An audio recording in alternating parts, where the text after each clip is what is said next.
We are recording with General Michael Flynn and Senator-elect, I suppose, Finchem on Wednesday, September 8th, 2024 at 11:33 a.m. Eastern Time. Both of you have been on this show before. Gregg Phillips will be joining us momentarily. And we were just speaking before. And if you guys go into the description, you can find the links to both of y'all's Twitters, the links to General Flynn's book, Field of Fight, as well as your movie, and Mr. Finchem, your Substack, as well as your website. Both of you have been on here before. Gregg Phillips will be joining us momentarily. He's been on here before. But yeah, no, you were just saying the 90,000 people in Arizona that they can't remove from the voting rolls, and it's they're either feckless idiots, or before you even said or, I was just like, no, it's the other one. It's they're benefiting from. They're not idiots. It's idiots. Idiots spill a glass of milk or something. What they're doing is you have to respect your enemy. What they're doing is a very carefully orchestrated demolition. But to go back to General Flynn, what you were just saying before this is empires come to an end. Then there are warning signals. Right. We are in the cockpit and it's pull up, terrain, terrain. Those are all happening. And could you maybe go into that a little more and just touch on it? I appreciate that, Tommy, Yes, and I'm honored to be on here with Mark as well. And I hope that Gregg's able to join us, because we were having a conversation before we came on. I mean, the fact of life, the fact of human history is that empires rise and they fall. So when you think about the Roman Empire, the Ottoman Empire, the Athenian Empire, the British Empire, right? And if you study them, which I have, you see a set of indicators that begin to indicate that empire is coming to an end.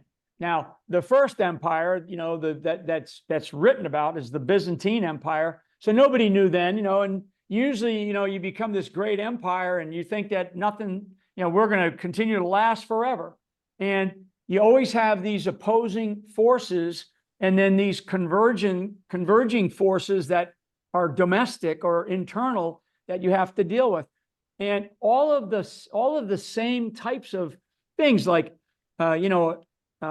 huge debt, overextension of military forces, domestic turmoil, moral decline in the societies, and all of them, all these societies that I just mentioned, they have a moral compass that they had at the time. It doesn't necessarily match what we have now or what we see as morality, but they all had it at the time. And then those began to decline, every one of these societies. So those are just some of the red lights that are blinking right now in America, and there's many more. And I think that we lose sight of this fact that that we're not. You just froze up. I hate to call it the United States of America an empire, but we are. We're not going to last forever. At some point in time, it does end. Fact of human history throughout all of history. So, I do, because of the way our nation was designed initially by our founders, and it was based on faith principles and faith-based values, life, liberty, and the pursuit of happiness, that we have been created by something totally different. And they created this thing called the Constitution and this Bill of Rights. And the beauty of the founders is they weave together this very complex system of government called the Constitutional Republic. We are unlike any other empire in the history of the world in terms of how we were structured. So, the state can take a body blow somewhere, like domestically, or can take a body blow, internationally by a foreign foe. But as Abraham Lincoln so clearly stated, that no overseas foe will take a drink from the Ohio or take a step on the Blue Ridge with a Napoleon Bonaparte for a commander. We will instead die by our own suicide. Now, Abraham Lincoln said that at the age of 28 years old. I don't know how old you are, Tommy, but he 34. was 28 when he said that in 1838, relatively 50 years after the birth of our country. And and he said it in a great speech. It's called the Lyceum speech. And, and here we are, I think we're whatever, 248 years or something in existence. And we are now feeling this. We're feeling this decline. And Mark and I, Mark Finchem and I, I pray, and that people come in droves and vote for him to become one of the next state senators out there in Arizona, because we need leadership right now. We need smart leaders who are willing to stand and actually to walk into the fire, right?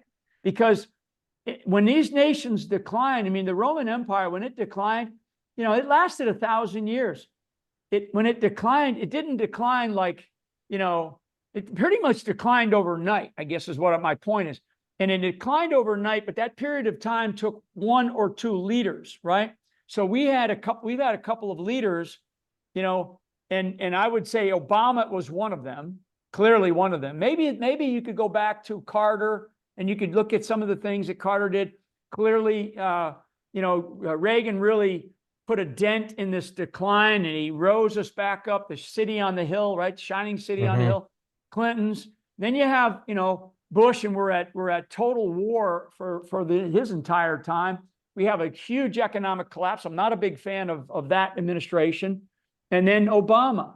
And then you have Trump rises again. A great leader rises out of the ashes of civilization, of American civilized society, and says, not while I'm alive. And he's the champion. And he gets us back up, right? He gets us off of our knees. And then we have the election that we had of 2020. People can say what they want. I believe it was a fraudulent election. It was stolen. You can read about it in the Bible. And now Biden is this false leader.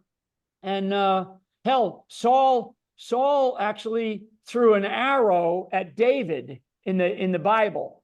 And the arrow, when he threw that arrow, it hit David in the ear. Okay? So in the Bible, it talks about an assassination attempt, basically by 2 kings, one of which was fake, Saul, against the real king, okay, David. It's in the Bible. So, I probably screwed it up a little bit, but it's in the Bible. So we now need this resurrection of a leader that has already proven, and we need these others, as Mark and I were talking about. We need people down at the, within the trenches, within the redoubts, the defensive lines that we have at the state's legislatures now. We need the local action, I call it, local leaders, and people like Mark Finchem to rise up and run, and they're doing that. Guys like him are doing that.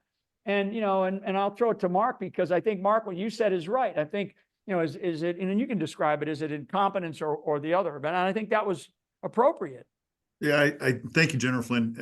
Tommy, I think that what we're looking at, and I've believed this for a long time, just the evidence is there. You just have to, you can't be ignorant about it. Now, when I say ignorant, I'm not talking in the offensive state. To ignore that which is placed before you is to be ignorant. So while I've been in government, and by the way, I'm with General Flynn. I don't trust government. I don't like government, but it is a necessary evil because men are not angels. It is designed to constrain men and to protect the civil rights of the people. We're not there anymore.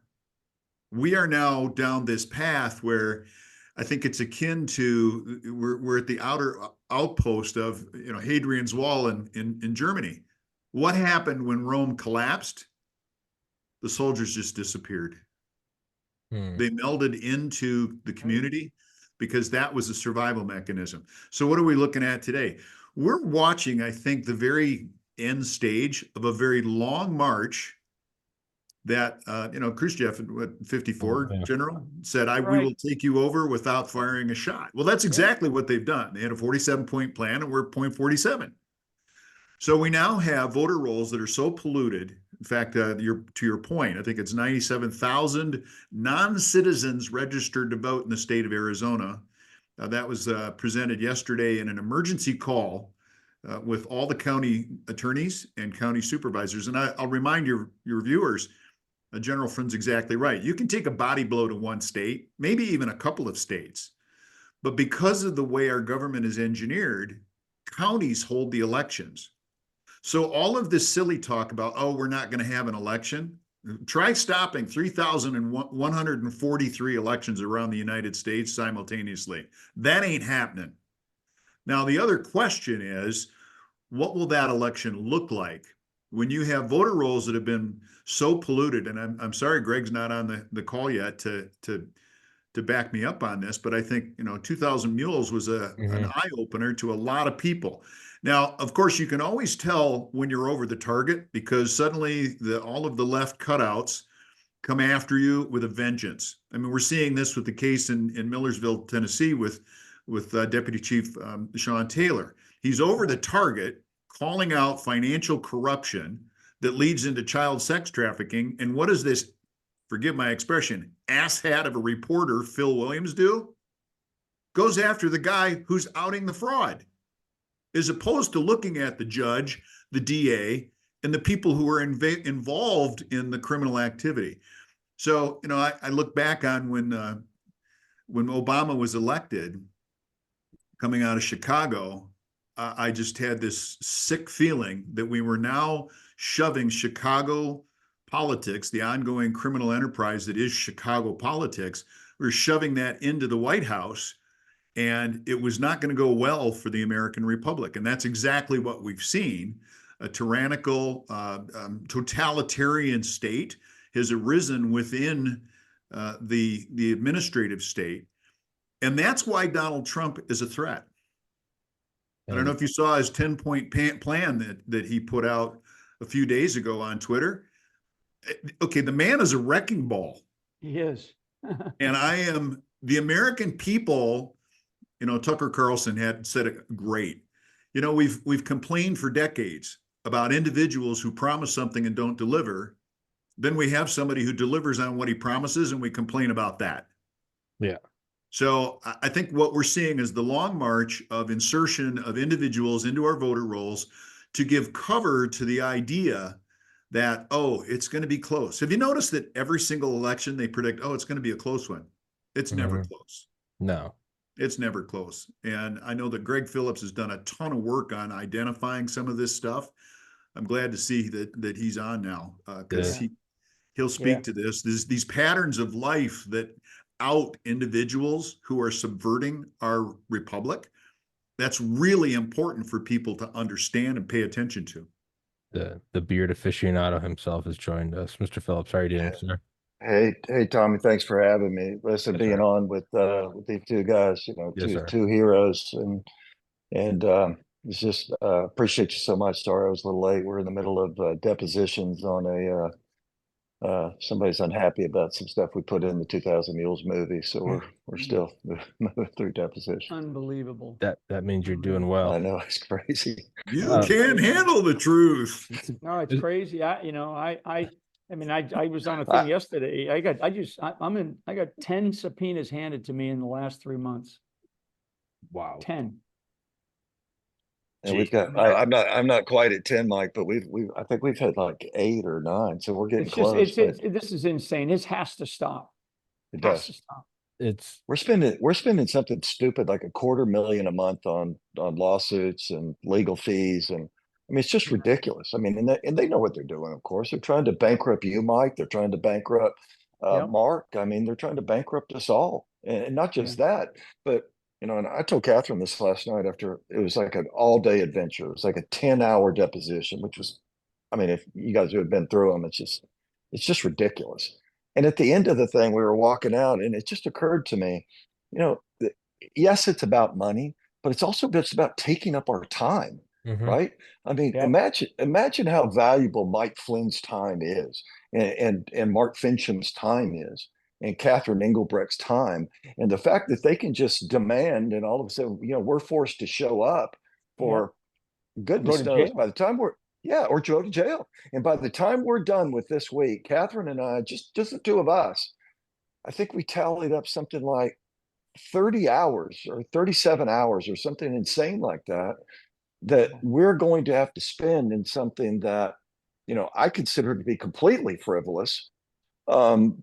But yet we have to do it. And all the while, so I think I'm mostly done, so I'm cutting out of here tonight. I'm heading up to Wisconsin. We're going to do Mike. This will be something that interests you, and Mark. I'm sure it's something you guys are already doing, but standing up surveillance cameras around all these drop boxes, because I love it. they weren't gonna do it in Wisconsin. Then their leftist Supreme Court said yes, we are going to do it.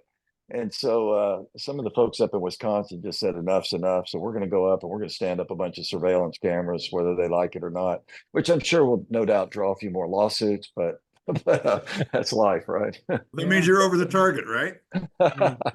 Well, you know, I think exactly. but what you're doing, you know, I think that I know that there's some veterans organizations that are out there that are basically saying, hey, look, you know, we're going to do this peacefully, but we're going to go stand and watch the boxes, right? Because people are just concerned that that our elections aren't fair. And so, you know, if some group decides that we're going to stand there on the corner, you know, a couple of guys, you know, with our cell phones to take photos, you know, we'll be there at 12 o'clock in the day and we'll be there at 2 o'clock in the morning. So if somebody comes by with a box of ballots that they want to stuff, you know, we want to capture it, right? I mean, but we are at an insane place right now in the United States of America with an election process that should be so easy to make fair. And I think that I saw some data from you guys, Greg, which I thought was right on the money. And actually, I think Catherine was calling it like a black swan type of event back a couple of years ago, where we didn't know, you know, where we're looking at, let's just lowball 11 million illegals. Somewhere is around 2 million of those are registered, and they've sprinkled them, and it's probably much higher than that, but they've sprinkled them in all the different states where it matters, right? So, I mean, we shouldn't be like this. That's third world stuff. That's fourth world stuff. It really is. And, you know, we think about, and, you know, I've read the 5GW book probably 5 times, especially the first one, because it was so sort of relevant in my mind as to how important our ability to not just recognize it, but to action on it, Mike. And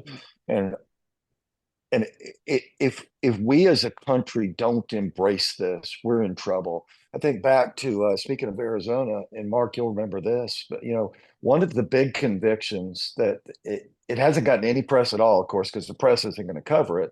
But one of the most important convictions around these drop boxes happened in Yuma County, Arizona, in a little place called San Luis. It's right on the border. We went down a few days after the election. I went and met with some folks, and this was in the primary.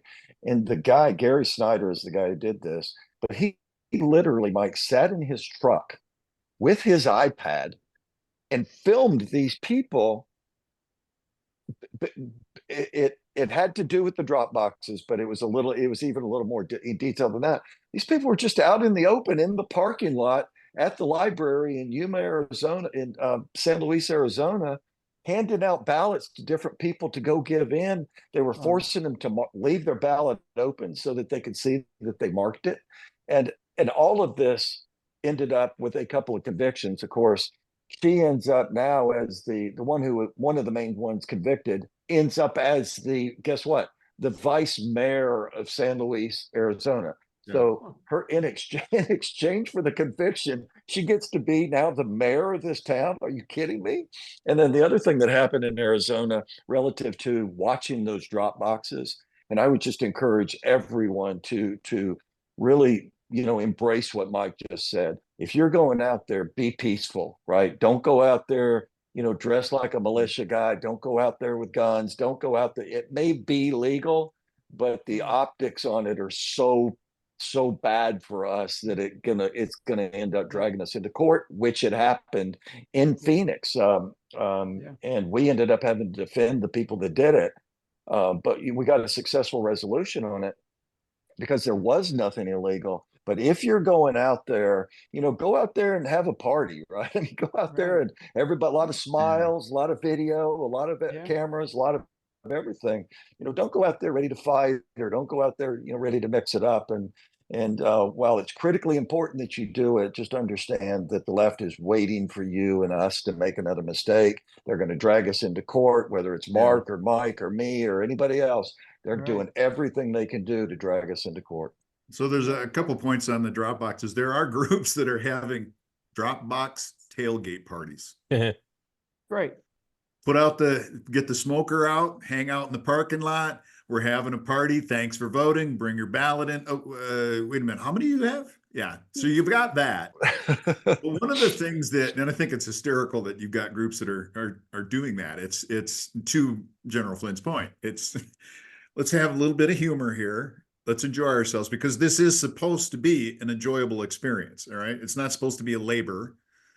The other side of this, though, is the thing that I'm much more concerned about. And as you probably know, Carrie and I went to the U.S. Supreme Court showing evidence that the Maricopa County elections officials altered the software in the back end, not just in 2022, but 2020, showing an MBS error. That's machine behavior setting, meaning that's how it counts ballots. That's why we were seeing 7,000 ballots rejected every 30 minutes in the 2022 election. And, 390,000 ballots are in question in a race that was determined by, in Kerry's case, a little over 10,000 ballots. Abe Hamaday, 258 ballots.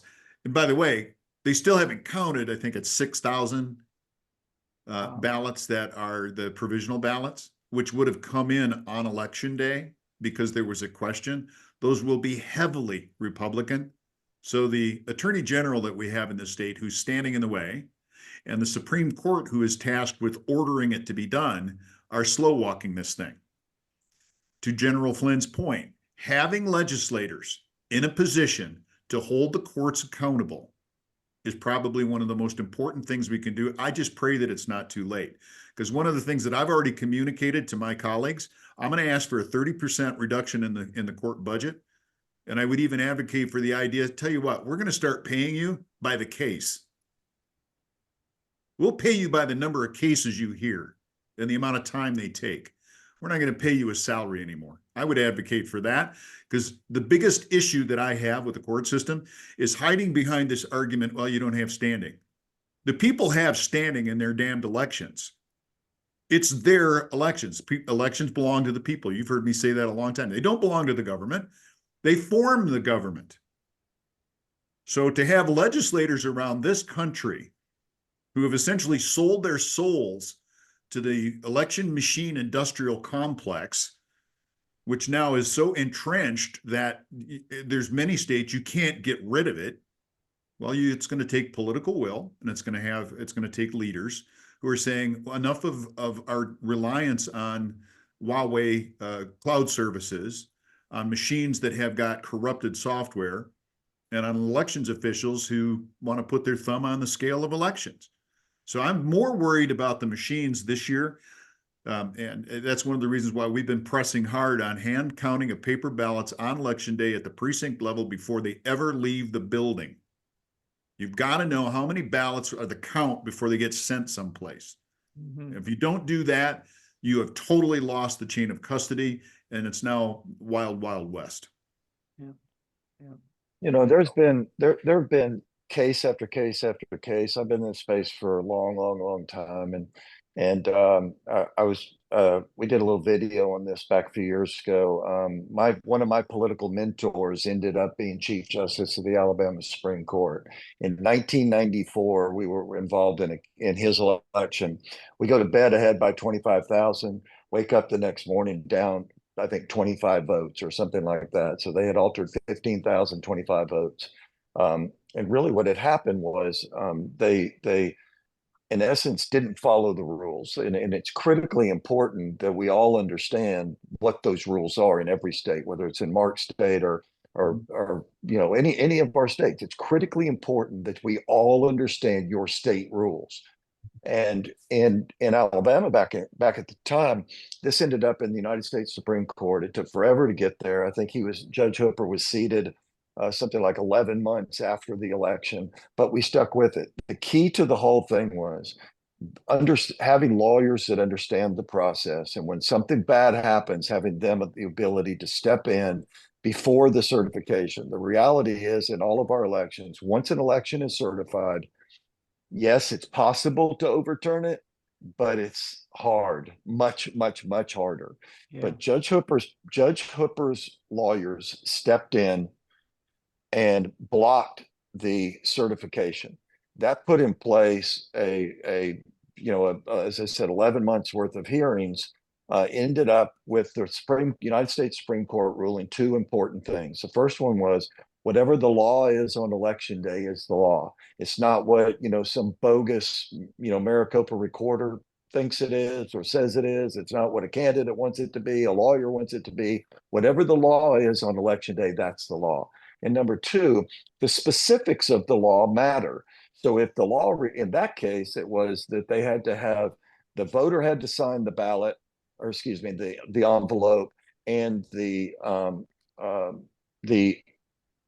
witness had to sign the envelope, and they had to be dated. And the United States Supreme Court ruled that if you didn't have two signatures and two dates, then those were invalid ballots. And so this was in 1994 and 1995 that this was settled. And it's kind of amazing now you think about all this. Mark, I know this will resonate with you. These people just make up the law, right? I mean, they just say, okay, well, we decided to do it this way. Well, that wasn't the law. Well, it doesn't matter. We decided to do it this way. Well, it does matter. But the reality is, unless we have lawyers and unless we have people like the two of you and Catherine and others willing to stand up pre-certification and absolutely slug it out with them based on the law that is currently in place, not some consent decree that some crazy Secretary of State made up or whatever. It doesn't negate the law. And that's where we all, in my view, really could do well. Get out and let's educate every single person that we can in every single state. Here's your process. Here's what the law says. And if something happens in your state, first order of business needs to find a lawyer who knows what they're doing, get in and stop that certification until we can get those questions answered. In Georgia, of course, what happened was 360,000 voters were on those voter rolls that were ineligible to vote based on the fact that they didn't live there. It turned out 6 months later, we found out 67,284 of them voted.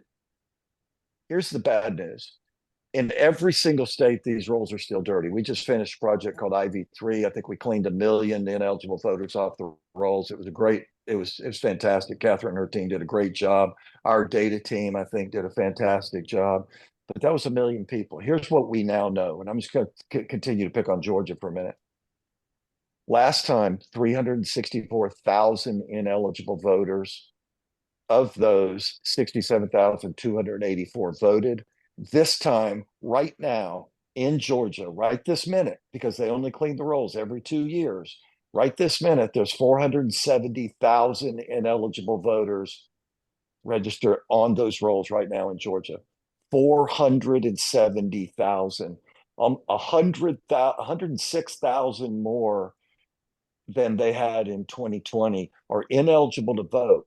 The fact of the matter is that, and when we went to Raffensperger to say, just before those runoff elections in 2020, he had certified that election on December the 11th, 4 days before a meeting he had with us, where we went and said, hey, Mr. Secretary, we're about to challenge 364,000 people. Just wanted you to know it's a big number. People are going to be super upset. They were upset. We got sued 2 days later by Abrams and Mark Elias and the Biden Justice Department. Ultimately, we won that suit. But what Raffensperger said was stunning. He gets out a piece of paper, writes on the envelope, yeah, that sounds about right. About 11% of Americans move every year. 364,000 sounds about right. Well, you just certified an election 4 days ago saying that it was true and proper.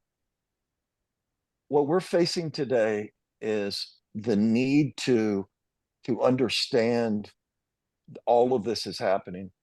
And when some of those 470,000 people go out and vote, how do we find them? And that's the challenge. That's the data challenge, right? That's what we have to be. And it's not, the sad thing is it's not just Georgia. It's everywhere, Mike. It's in Pennsylvania and Mark, it's in Arizona. You just saw Missouri. I think Missouri had like, they just did some, I mean, Missouri is a very red state, you know, and they, you know, the people that are running that state are generally pretty good people. And they still just recently, I think the number was like 26,000 votes that, or registered people that are not there. They're actually the number was higher of the number that are registered that are not actually living there.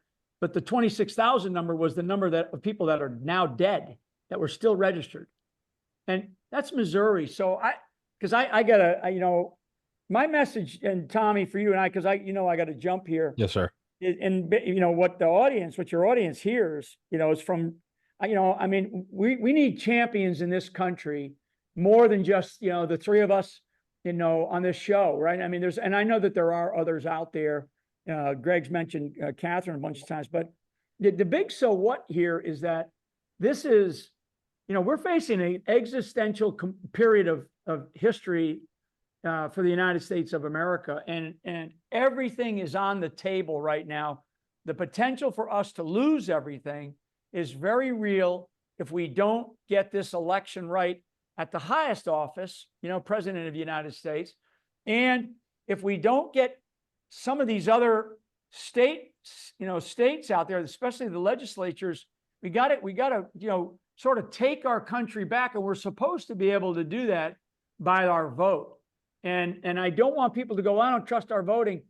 No, you got to go get involved in it too, right? We got to make America vote again.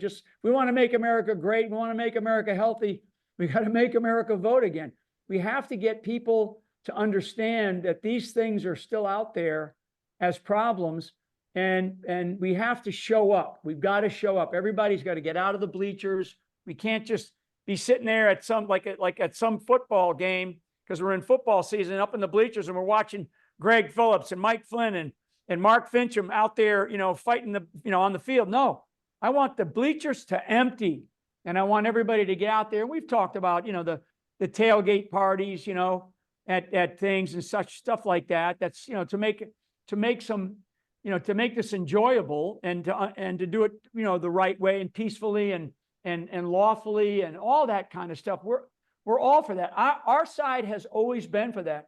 There is a small segment of people that right now are in charge, certainly in Washington, D.C., and they want to change the entire nature of our society. That's undeniable. It's undeniable. So with that, Gregg, it's great to see you. I know we always try to follow up here and there. And Mark, I'll see you real soon out in Arizona. And Tommy, anytime. I just got to run today. Yes, okay? Sir. General Flynn, thank you so much for your time, sir. God bless. Yep. God bless you. Thank you. You know, Tommy. Yes, sir. Gregg raises a couple of points that I think need to be emphasized. One is we need to have knowledgeable leaders. Amen. The Alabama case talks about the difference between substantial compliance and strict compliance.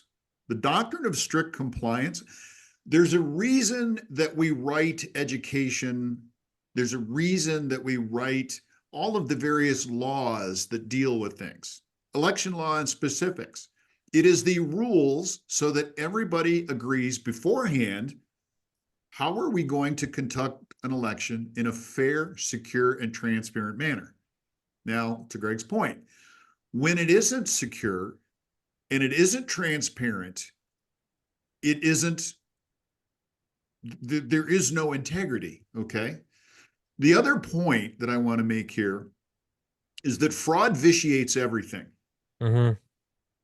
Now, we take the position, I don't give a bloody damn if an election was certified or not, because if we're able to show that there was fraud, and I'm not talking about the allegation of fraud, we can point to, for example, the certified election in 2022, where Kari Lake and I were allegedly, and Abe Hamadeh were allegedly defeated. We can point to hard evidence that the very software that was used did not comply with the law. That means that election was irredeemably compromised. Now, it took the judge, 11 months to be seated. Had the courts followed due process, had the courts responded in a timely manner, the outcome in Arizona, I believe, would have been very different, because Maricopa County would have had to do two things. One, acknowledge that they had violated the law, committed felonies, by the way, in the state of Arizona, and that the Board of Supervisors actually signed fraudulent documents knowingly. Another felony. So when we take a look at that outcome, and we take a look at the idea, the doctrine that fraud vitiates everything, that means that those certified elections aren't worth the paper that they're written on, and Maricopa County either should have had a new election, not using the machines that had been compromised, but be forced by a special master to hold a hand count paper ballot election. They're the ones that caused the problem. They're the ones that are going to have to suffer the consequence. So, yes, we have to have leaders that are willing to stand up, but they've got to be knowledgeable leaders. They've got to understand those two very important underpinnings of elections. One, the doctrine of strict compliance, and two, that if you commit fraud in an election, it vitiates the entire election, period. Those are hard stop items. I couldn't have said it better. Tommy, I mean, Mark is as always spot on this. But his words, are so offensive to the left.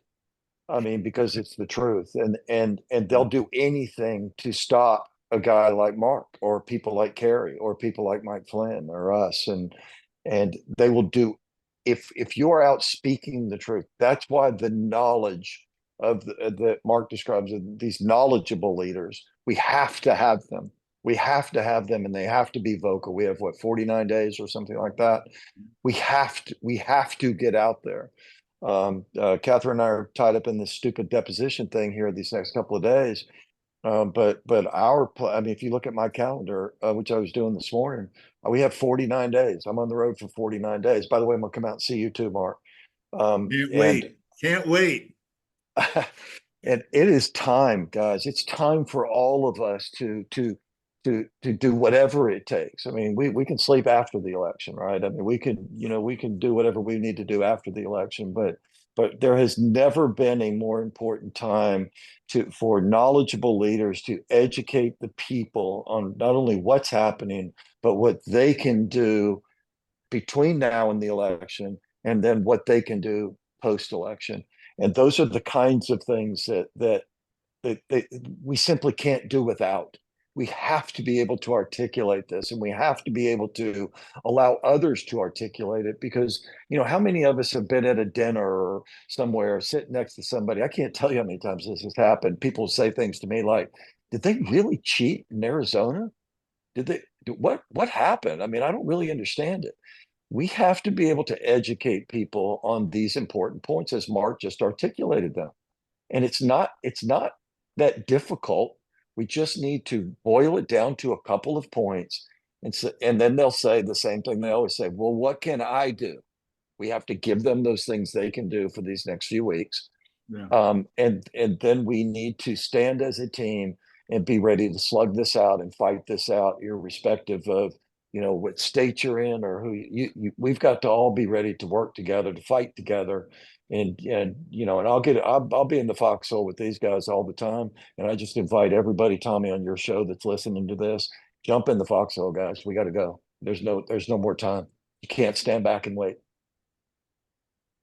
Mr. Finchem. Truer words have never been spoken. I mean, my fear is that we have individuals I love the way that Clay Higgins puts it, Congressman Clay Higgins. We have powerful men sitting in their high perches. These are individuals who could have done something a long time ago, but sat on their ass and didn't do anything. So why is it that we are now 49 days ahead of the most important election? And we've heard this for decades. Oh, this is going to be the most important election. Well, I'll tell you what we've been experiencing makes Teapot Dome look like child's play. Amen. And the fact that there are so few people in America that even know what Teapot Dome was about or means is a breakdown in the American education system. So when I hear people say, well, I don't understand. Explain it to me. This thing has been explained. The election fraud universe has been explained so many times. People are blue in the face. So here's a little bit of irony, I think. Broadcast media is dying. Print media is dying because they have been co-opted and they drank the poison of propaganda.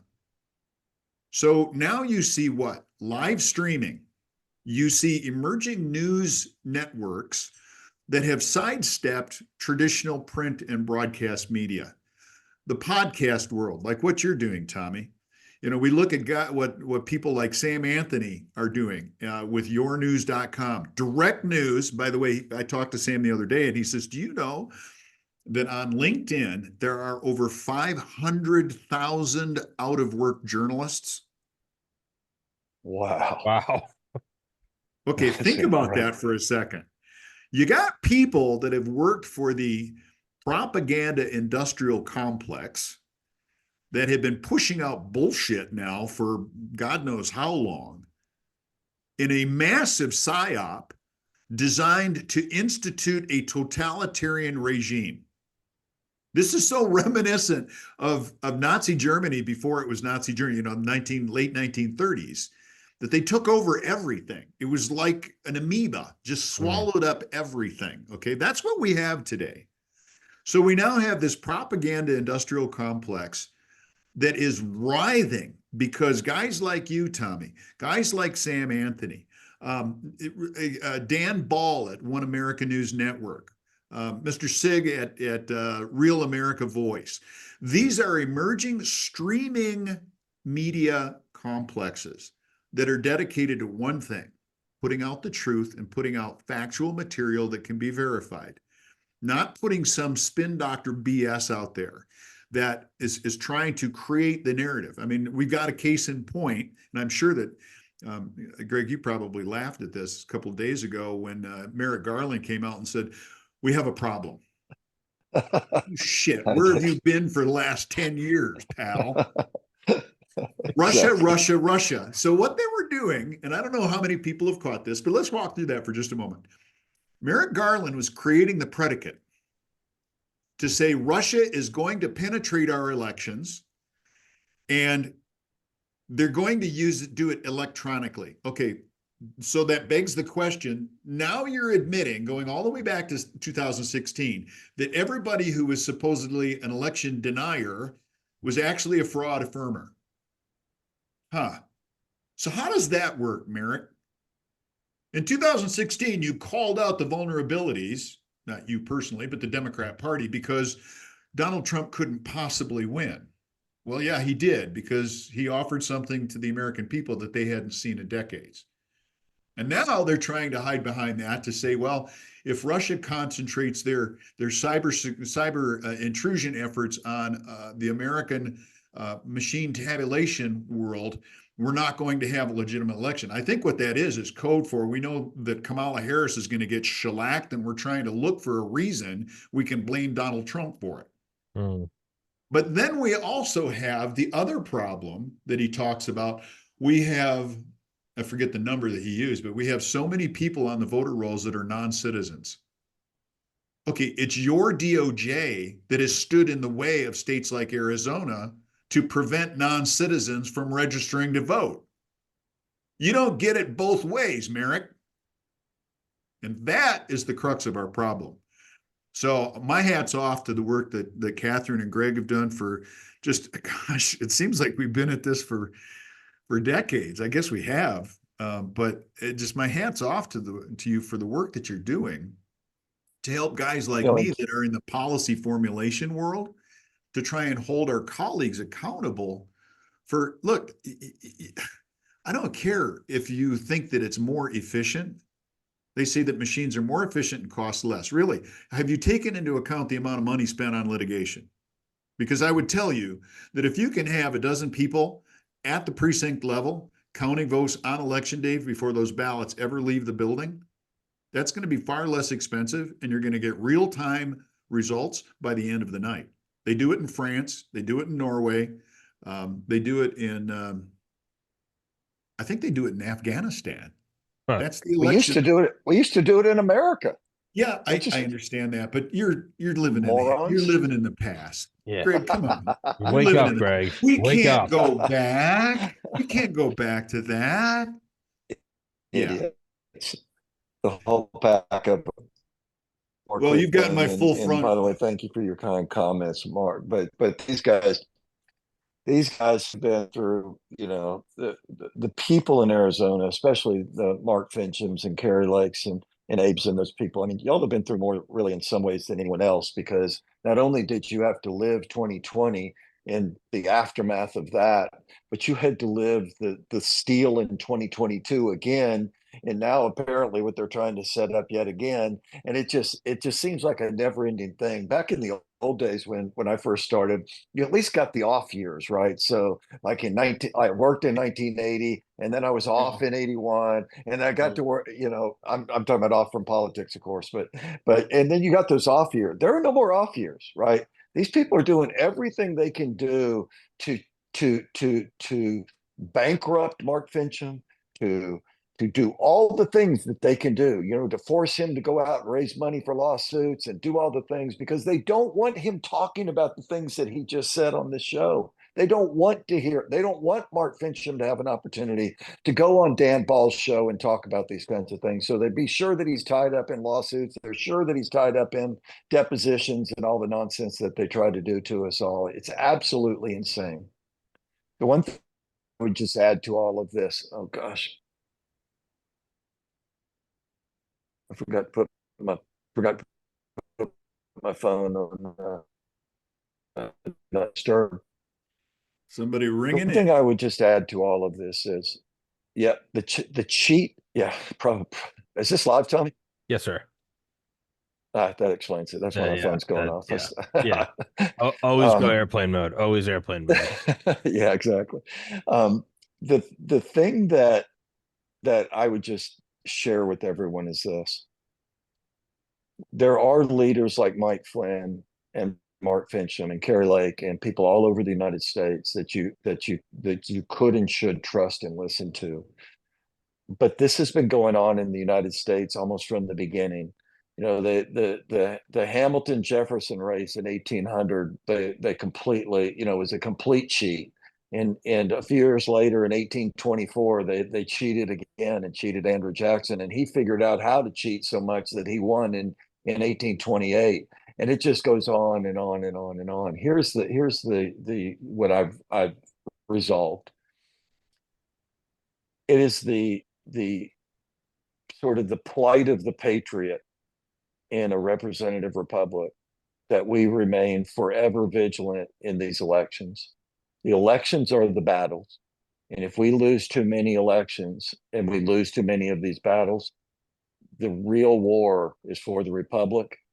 And my view of where we stand today is because we've lost so much of the battles that were these elections in these last couple of years. That's what ensures that the 2024 election, and it feels like it's for all the marbles. It feels like it's for the republic. It's not something we haven't always needed to do. It's just now we've lost too much. We've lost too many, and it's time for us to stand and fight. Because if we don't, this time, we cannot allow the cheat to prevail. And so every patriot, and I've always encouraged people to be vigilant here. I've always encouraged people to work in the elections. It's not enough just to vote. You've got to pray. You've got to work, and you've got to vote. And by work, I mean get out and work for a candidate. Get out and work in an election. Get out and work for a nonprofit like a True the Vote or someone like that. There's tons of them out there. Just find somebody to do some work for, but you have to do it now, because this may be the final battle. We may be to the end, and this may cost us the republic if we allow this to happen. And I just can't explain to people enough to follow the Mike Flynn's, to follow the Mark Finch, to what's happening. Well, I think, I want to put a bow on then we're in trouble. I want to put a bow on Gregg's comment about vigilance. Vigilance comes with a price too. And I would be remiss if I didn't mention Clerk Tina Peters. Mm. Oh, hey, man. That woman has been pilloried. She is America's Joan of Arc, quite frankly. That she took action in the face of what she believed would be a corrupt action on the part of government insiders. Now, when you think about what Clerk Peters did, and I'll try and keep it short here, she tried to preserve the records of an election under 52 CFR 20701, federal law that has a criminal penalty for destruction of records. Clerk Peters preserved a forensic image of the tabulation equipment that she was responsible for in Mesa County, Colorado. The criminal, Jenna Griswold, Secretary of State for Colorado, did what's called a trusted build, obliterating the records on not just the machines in Mesa County, but all 62 counties in Colorado. Well, Tina tells me that you've got around 20,000 records that were on her system that were obliterated. So 20,000 times 62 counties, and Mesa County is a small county, so this is an extremely conservative number. But I think I make the point here. That's how many individual instances of criminal fraud that were committed by the Secretary of State in ordering a trusted build on machines. Then we go to the county clerk's level. Every one of them who allowed that to happen is also guilty of a federal crime. So to the people of Colorado, you're already gone, folks. You now live under a totalitarian state. And if you're good with that, well, wait until it comes knocking on your door, because they're about to throw Tina Peters in prison for doing her duty, for finding a way to live up to the oath of office that she took, and that is to faithfully execute the laws of the United States, the laws of Colorado, and the ordinances of Mesa County. For that, the Dominion-sponsored state litigation against her sought ways to punish her, put her in prison, to send a message to anybody else who might even dare stand up to an election that was called into question. We call it a contest in Arizona, to make sure that anybody would never question that. It is a chilling effect on the political process, and I am stunned that the Colorado courts would permit that to happen. I'm stunned that you would have a prosecutor come out of the Attorney General's office to personally prosecute this. That tells you the level to which the state, the administrative state, is willing to go to shut people up, shut them down, because after all, they want us all to just sit down and shut up so that they can run our lives the way they see fit, not the way we see fit. So thank you very much for having me on here, Tommy. Yes, sir. This has been a great discussion. It's good to catch up with guys like Gregg and General Flynn. Yes, sir. And I am looking forward to seeing you, Gregg. Just you got my number. Let me know when you're in town, man. Absolutely. Coming soon, brother. All right. Tommy, thank you for having Yes, sir. me. Guys, Appreciate you. yes, sir. It's an honor to have you guys show up. It's the pleasure's all mine. And yeah, guys, for everybody listening, if you go in the description, you can find I know Gregg's on Truth Social. I don't know if you're banned from Twitter or not. I know Finchem's on Twitter. I know Flynn's on Twitter. And you can find the links to websites and books and all that good stuff. Are you on Twitter, Gregg, or are you banned? No, Okay. Yeah. So your Truth Social's in there then. Yeah. So at True the Vote is. Yeah. All right. Yeah. So, well, hey, that just means you're a real one. I'm on my 9th Twitter account. So, but guys, if you everybody watching, please go into the descriptions. Please go follow them, and please share this, and do something. Get out and do something. And if you think you can't do anything, if you feel helpless, I do this show by myself. It's a one-man operation, and I'm able to get these 3 guys together. You can do something. You absolutely can do something. So, with that, Mr. Finchem, Mr. Phillips, thank you so much. And General Flynn, who's not here right now, thank you. And look forward to doing it again sometime, guys. Thank you so much.